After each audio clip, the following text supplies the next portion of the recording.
শুভ দুপুর বন্ধুরা, কেমন আছো সবাই? সবাইকে আমার চ্যানেলে অনেক অনেক স্বাগত। শীতকাল তো প্রায় চলেই গেল, তোমাদের সাথে পিঠের রেসিপি সেভাবে কিছুই শেয়ার করা হয়নি, তাই আজকে আবার দেখো একটা পিঠের রেসিপি নিয়ে চলে এলাম। প্রথমেই দেখো চাল গুঁড়োটাকে খুব ভালো করে লবণ দিয়ে গরম জল দিয়ে মেখে নিচ্ছি। দেখো এখানে আমার মাখা হয়ে গেছে। তারপর ঢাকা দিয়ে আমি রেখে দিলাম দেখো ওই চাল গুঁড়ো মাখাটাকে।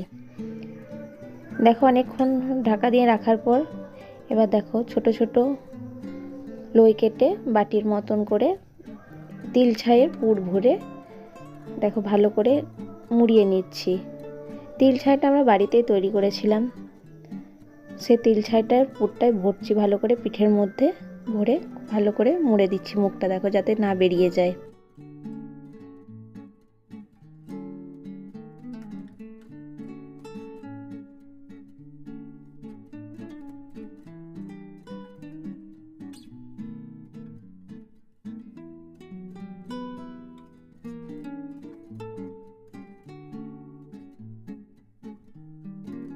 3 রকম পুর দিয়া পিঠে আমি এখানে তৈরি করেছিলাম। একটা তিল ছাইয়ের, একটা চাছি, যে চাছিটা আমরা বাড়িতেই তৈরি করেছি, আর তিল ছাইটাও বাড়িতেই তৈরি করেছিলাম, আর আলু সেদ্ধ করে মশলা দিয়ে ভালো করে মাখিয়ে একটা পুর তৈরি করেছিলাম। চলো দেখতে থাকো তোমরা পিঠেগুলো আমি কিভাবে বানাই। তিল ছাই ভরা পিঠেগুলো দেখো আমার সব তৈরি। এবারে দেখো যে আলু দিয়ে পুরটা বানিয়ে রেখেছিলাম, সেই পুরটা ভরে নেব। এটা সিঙ্গারার মতন তৈরি করছি দেখো পিঠেটা। প্রথমে দেখো চাল গুঁড়ো লইটা প্রথমে গোল বাটির মতন করে নিচ্ছি, তার ভিতরে পুর ভরে 3 দিকটা ভালো করে মুড়ে নিচ্ছি। দেখো সিঙ্গারার মতন কেমন তৈরি হয়ে গেল।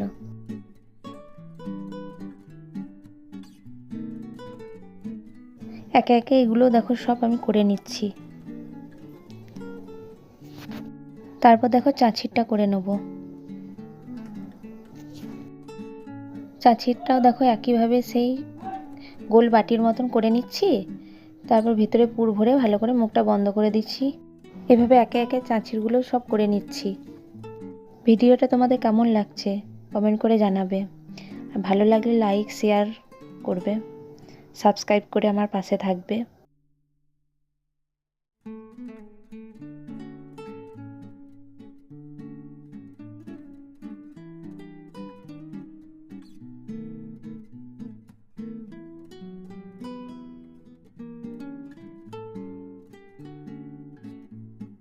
দেখো চাচিরগুলো আমার সব তৈরি। এদিকে দেখো কড়াইয়ে আগে থেকে জল গরম করতে দিয়েছিলাম, তার মধ্যে পিঠেগুলোকে দিয়ে দিচ্ছি সেদ্ধ হবার জন্য। তারপর একটু নাড়াচাড়া করে দেবো, পিঠেগুলো যেন একে অপরের সঙ্গে লেগে ভেঙে না যায়। তারপর দেখো একটা বাটিতে জল নিয়ে নিয়েছি, সেই জলটা দিয়ে তুলে নিচ্ছি। এটা পিঠে স্নান করানো বলে, পিঠেকে স্নান করাতে হয়।